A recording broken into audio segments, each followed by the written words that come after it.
কসবায় গণনা কেন্দ্র পরিবর্তন নিয়ে মামলা করেন তৃণমূল প্রার্থী জাভেদ খান, আর সেই মামলা খারিজ করে দিল হাইকোর্ট।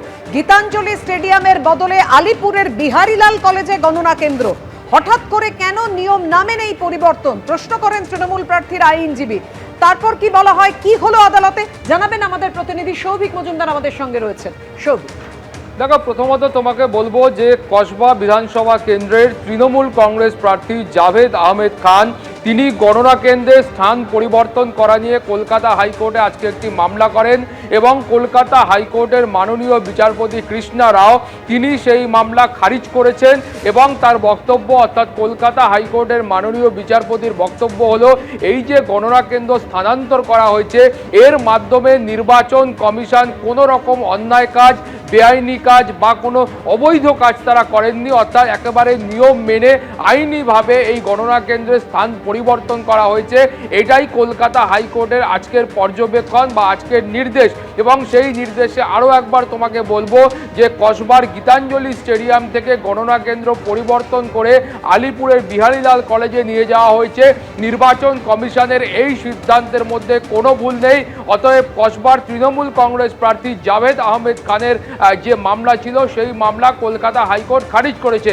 এখন তোমার মনে থাকবে যে আজকে সকালেই এই মামলা দায়ের করা হয় এবং সেই মামলায় জাভেদ আহমেদ খান তার বক্তব্য ছিল দীর্ঘদিন ধরে গীতাঞ্জলি স্টেডিয়ামেই কসবা বিধানসভা কেন্দ্রের ভোট গণনা হয়ে আসছে, কিন্তু এখানে বলা যাচ্ছে যে গত 27শে এপ্রিল হঠাৎ করে একটি বৈঠক হয় এবং সেই বৈঠকের পরে তার গণনা কেন্দ্র পরিবর্তন করে দেওয়া হয়, যেটা এখান থেকে প্রায় 8 কিলোমিটার দূরে বিহারীলাল কলেজ, অর্থাৎ আলিপুরের যে বিহারীলাল কলেজ রয়েছে সেইখানে স্থানান্তর করা হয়। ফলে তার বক্তব্য ছিল যে নির্বাচন কমিশনের তরফ থেকে এই যে সিদ্ধান্ত গ্রহণ করা হয়েছে সেই সিদ্ধান্ত একেবারে যৌক্তিক সিদ্ধান্ত নয়, সেই সিদ্ধান্ত আইনি সিদ্ধান্ত নয়। তার কারণ হিসাবে তিনি বলেছিলেন যে এই ধরনের কোনো কাজ করতে হলে নির্বাচন কমিশনকে কমপক্ষে 1 সপ্তাহ আগে প্রত্যেককে নোটিশ দিয়ে অবগত করতে হবে যে গণনা কেন্দ্রের স্থান পরিবর্তন করা হচ্ছে।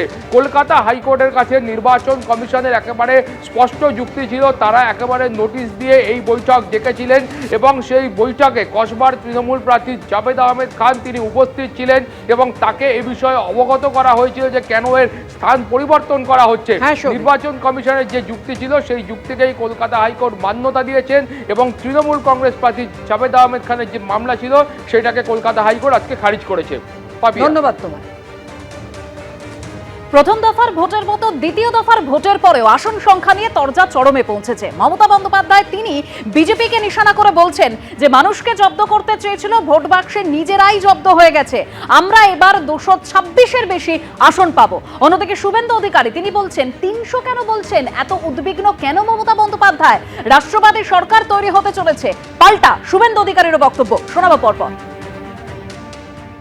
আমরা 200-300 পেয়ে যেতে পারি, 226 ক্রস করবো 2026-এ। মানুষ যে বিপুলভাবে ভোট দিয়েছে আমার তাদের প্রতি পুরো ভরসা, বিশ্বাস, আস্থা আছে।